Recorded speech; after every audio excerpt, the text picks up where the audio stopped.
সম্ভব নয়। আমরা দেখেছি বিগত 15 বছর যারা হাসিনার আমলে ওসি হয়েছে তারা হাসিনার পা চাটা গোলাম ছিল।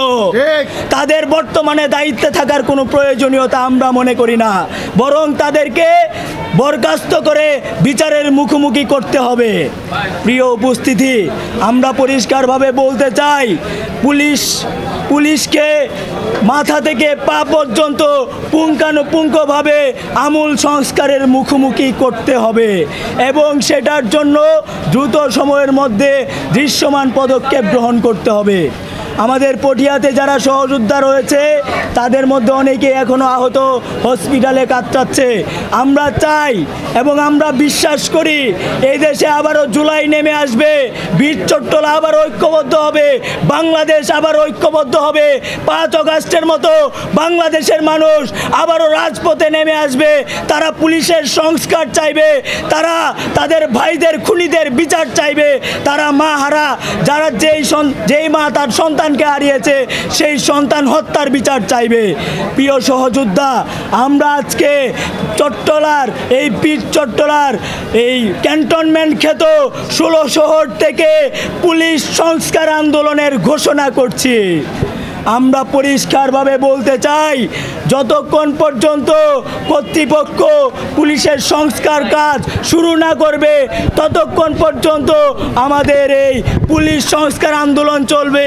আমরা বিশ্বাস রাখি যারা পুলিশে রয়েছেন, যে সকল পুলিশ সদস্যরা পুলিশে চাকরিরত রয়েছেন, আপনারা অনেকেই পুলিশের সংস্কার চান।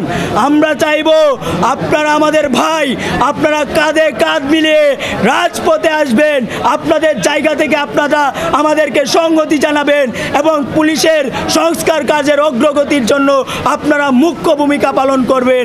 এটা শুধুমাত্র আমাদের দাবি নয়, এটা এদেশের মানুষের দাবি, এটা এদেশের প্রত্যেকটা পুলিশ সদস্যদের দাবি। আমরা সবাই একসাথে থাকব এবং পুলিশের সংস্কার সহ বিপ্লবের বাকি সব কাজ সম্পন্ন করব ইনশাআল্লাহ। ইনকিলাব জিন্দাবাদ। দেখা হবে রাজপথে, কথা হবে স্লোগানে ইনশাআল্লাহ। আমাদের যে নতুন প্ল্যাটফর্মটি পুলিশ সংস্কার কর্মকর্তারা যাতে সুস্পষ্ট ব্যবস্থা আইনি থেকে শুরু করে রাষ্ট্রীয় ব্যবস্থা গ্রহণ করে এই দাবিগুলো আমরা উপস্থাপন করেছিলাম। আপনারা জানেন আমাদের এই দাবিগুলোর খুব আংশিক পর্যন্তই তারা সর্বোচ্চভাবে আমাদেরকে বুঝিয়ে দিতে পেরেছেন এবং এই আংশিকতা যেটা আমাদেরকে বুঝিয়ে দিয়েছেন তাও ন্যূনতম পর্যন্ত না। আমরা দেখেছি তারা প্রহসনের মতো করে এক ধরনের প্রমোশনের ব্যবস্থা করেছে ওসিকে। আমরা দেখেছি বর্তমান প্রশাসন সর্বোচ্চভাবে সহযোগিতা করতেছে ছাত্রলীগকে কিভাবে নেতৃত্ব দেওয়া যায়। বর্তমান প্রশাসন ছাত্রলীগের স্টেক হোল্ডার হিসেবে আবির্ভূত হয়েছে। আমরা দেখেছি বর্তমান প্রশাসন ছাত্রলীগের গডফাদার হিসেবে কাজ করতেছে বাংলাদেশে। এটার একটা অংশ হিসেবে আমরা যখন পটিয়া থানায় ছাত্রলীগকে ধরিয়ে দিতে যাই, পটিয়া থানা আমাদেরকে মব বলে আমাদের উপর টর্চার চালায়, আমাদের ভাইদেরকে আহত করে। আমাদের অনেক ভাইয়ের এখনো পর্যন্ত থানায় অবস্থান করতেছে, মামলা নেওয়া হচ্ছে না, হসপিটালে কাতরাচ্ছে। এইগুলার বিরুদ্ধে প্রতিবাদ জানিয়ে আমরা পুলিশ সংস্কার আন্দোলনের পক্ষ থেকে আজকে একটা কর্মসূচি ঘোষণা করছি। কর্মসূচিটা হচ্ছে বিকাল 6টা অথবা সন্ধ্যা 6টা থেকে আমরা একটা বিক্ষোভ কর্মসূচির আয়োজন করছি, বিক্ষোভ মিছিলের আয়োজন করছি। এই বিক্ষোভ মিছিলটা 2 নং গেট থেকে সানমার হয়ে 16 শহরে এসে সমাপ্ত হবে। আমরা বীর চট্টলার প্রত্যেক মানুষকে আহ্বান করব, আপনারা আপনাদের জায়গা থেকে আমাদের আজকে যে পুলিশ সংস্কার আন্দোলনের আমরা ডাক দিয়েছি, এই ডাকে অংশগ্রহণ করে আপনারা আমাদের সাথে থাকবেন এবং বাংলাদেশের গণ অভ্যুত্থান পরবর্তী যে বাংলাদেশ, 5 আগস্ট পরবর্তী যে বাংলাদেশ, এই বাংলাদেশে পুলিশের একটা বিহিত করে পুলিশ যে সিভিলদের উপর, পুলিশ যে নাগরিকদের উপর হত্যা করতে পারে না, নাগরিকদের উপর লাঠিচার্জ করতে পারে না, পুলিশ যে তার সিভিল মব দমনের নামে আমাদের উপর যা ইচ্ছা তাই করতে পারে না, জুলুম করতে পারে না, এটার বিরুদ্ধে আপনারা অ্যাকশন নেবেন, আপনারা অবস্থান নেবেন এবং আশা করছি আপনারা আজকে আমাদের প্রোগ্রামে বিক্ষোভ মিছিলে নিজেদের উপস্থিতি জানান দিয়ে পুলিশকেও রাষ্ট্রকেও যে ইন্টারিম গভর্নমেন্ট বারবার ব্যর্থতার দিকে যাচ্ছে সেই ইন্টারিম গভর্নমেন্টকেও হুঁশিয়ারি দিবেন। যদি পুলিশের কার্যকরী সংস্কার না হয়, বীর চট্টলা থেকে বীর চট্টলার জনগণ আবার রাস্তায় নেমে আসবে এবং তখন ইন্টারিম গভর্নমেন্ট কি কোথাও পালাবার পথ খুঁজে পাওয়া যায় কিনা এটা ইন্টারিম গভর্নমেন্ট খুঁজে নিবে। আমি এই কথা আশা রেখে আমি বলতে চাই, বীর চট্টলার জন্য জনগণ 5 আগস্টের পূর্ববর্তী সময়ে যেভাবে বীর চট্টলায় রাস্তায় নেমে এসেছে, এবারও ওভাবে রাস্তায় নেমে আসবে এবং পটিয়াবাসীর পক্ষ থেকে, বোয়ালখালীরবাসীর পক্ষ থেকে আরও যে সমস্ত থানায় পুলিশ নির্যাতন চালাচ্ছে, ছাত্রলীগের হয়ে কাজ করতেছে, আমাদের জনগণ, আমাদের চাটগাঁওবাসী এর উপযুক্ত জবাব দেবে।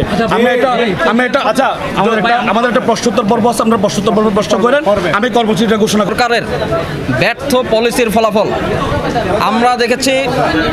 5ই আগস্টে স্বৈরাচারী ফ্যাসিস্ট সরকারের পতনের পর সারা দেশে আশা আকাঙ্ক্ষা সৃষ্টি হয়েছে। দেশের খোল নলচে বদলে দেওয়ার জন্য বিভিন্ন সংস্কার কমিশন হয়েছে। পুলিশ যেভাবে জুলাই আগস্টে নিরীহ ছাত্র জনতার উপরে হামলে পড়েছিল, আমাদের গুলি করেছিল, আমাদের ভাই বোনদের হাত পা চোখ কেড়ে নিয়েছিল, তার প্রেক্ষিতে পুলিশকে একটি জনবান্ধব প্রতিষ্ঠানে পরিণত করার জন্য পুলিশ সংস্কার কমিশন গঠন করা হয়। পরবর্তীতে আমরা দেখতে পাই এই পুলিশ সংস্কার কমিশন ভবিষ্যৎ নিয়ে বিভিন্ন কল্পকাহিনী আঁটছে, কিন্তু বর্তমান নিয়ে তার কোনো খেয়াল নাই। পুলিশ সংস্কার কমিশন যখন এসি রুমে বসে আলাপ আলোচনা করছে, সেই সময় বলছি দাবি ইতিমধ্যে বলা হয়েছে। পুলিশ সংস্কার কমিশন যখন এসি রুমে বসে বিভিন্নভাবে আলাপ আলোচনা করছে নিজেদের মধ্যে, তখন আমরা দেখতে পেয়েছি মাঠে যারা গুলি করেছে তারা এখনও ডিউটিতে বহাল আছে। তার প্রেক্ষিতেই ছাত্রলীগ যুবলীগের সন্ত্রাসীদেরকে শেল্টার দেওয়ার ঘটনা ঘটেছে আমরা দেখতে পেয়েছি। আর যখন জনগণ এই ষড়যন্ত্র বুঝতে পেরে ছাত্রলীগ এবং যুবলীগের সন্ত্রাসীদের হাত থেকে নিজেদেরকে বাঁচানোর জন্য উদ্যোগী হচ্ছে, তখন তাদেরকে মব হিসেবে অভিহিত করা হচ্ছে। বিভিন্ন জায়গায় সত্যিকার অর্থেই যা হয়েছে, ভাঙচুর হয়েছে, যেখানে অনাকাঙ্ক্ষিত ঘটনা ঘটেছে সেটা পুলিশ ঠেকাতে সম্পূর্ণ ব্যর্থ হয়েছে। অন্যদিকে জনগণ যখন সন্ত্রাসীদেরকে প্রতিহত করার চেষ্টা করে, তখন সেটাকে মব হিসেবে আখ্যায়িত করে দেখা গেছে পুলিশ সেখানে দমনপীড়ন চালানোর একটা সুযোগ খুঁজছে। এর প্রেক্ষিতে পটিয়ার ঘটনাটি ঘটেছে এবং আমরা মনে করি এটি একটি জাতীয় ইস্যু। এর মধ্য দিয়ে পুলিশ সংস্কারের যে দাবি আমরা তুলছি, সেটি পুলিশকে আমূল পরিবর্তন করবে এবং একটি জনবান্ধব সার্ভিসে পরিণত করবে। পুলিশের কাজ হবে জনগণকে সেবা করা, জনগণের সেবক হওয়া। 300 বছরের যে ব্রিটিশ আইন কানুন, পাকিস্তান আমলের আইন কানুন, পুরনো মানদাতা আমলের আইন কানুন বর্তমানে বাংলাদেশ পুলিশ পরিচালিত হয়, সেটিকে সম্পূর্ণরূপে পরিবর্তন করে বাংলাদেশের মানুষের সেবার জন্যে, বাংলাদেশের মানুষের সমৃদ্ধির জন্য পুলিশকে একটি নতুন প্রতিষ্ঠান হিসেবে গড়ে তোলা আমাদের দাবি এবং সেই লক্ষ্যে আমরা কাজ করব। আমরা এতক্ষণ ধরে কথা বলেছি।